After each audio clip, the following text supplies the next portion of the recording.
We begin with the latest on Tuesday's terror attacks in Brussels.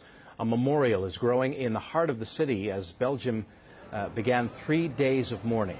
Brussels' historic Stock Exchange is the site of a candlelight vigil, paying tribute to the victims of Tuesday's bomb attacks. Flowers and candles honor the dead and serve as a symbol of unity and resolve. Meantime, the hunt continues for those responsible. At least one of the suspects is still on the run. A prosecutor says 2 suspected suicide bombers from the attacks were brothers and Belgian nationals. There are reports that one of the bombers who died at Brussels airport was the bomb maker for the Paris attack. Ryan Mauro is a national security analyst with the Clarion Project. He joins us now from Newark, New Jersey. Thank you very much for taking the time. Sure, thanks for having me. Your thoughts on developments that we've heard about today, you know, the brothers that have been linked to this and one person still being on the run? The fact that there's brothers is not surprising at all. The majority of the time, someone gets recruited into a terrorist organization through a family member or a close friend.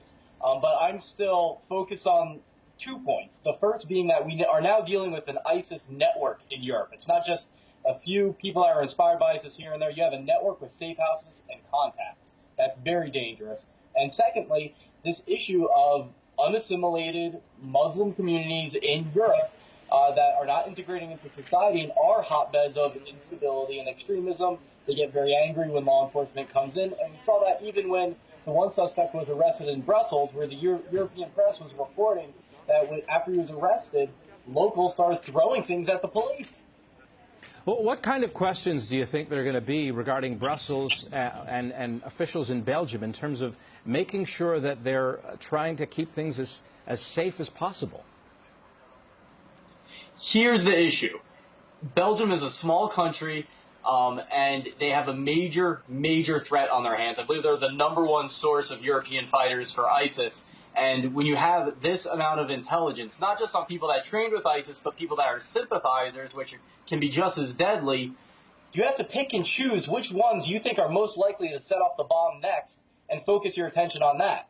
So we're going to see this story over and over again where people say, this guy was on your radar, how come you didn't pick him up?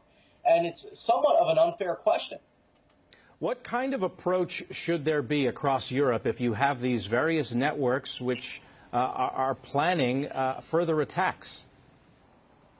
Well, more broadly, you have to go after the ideology, which is you go after groups that are speaking in favor of the caliphate, overthrowing Western democracy, and you do it with Muslim partners who have a different interpretation. You have to offer something else.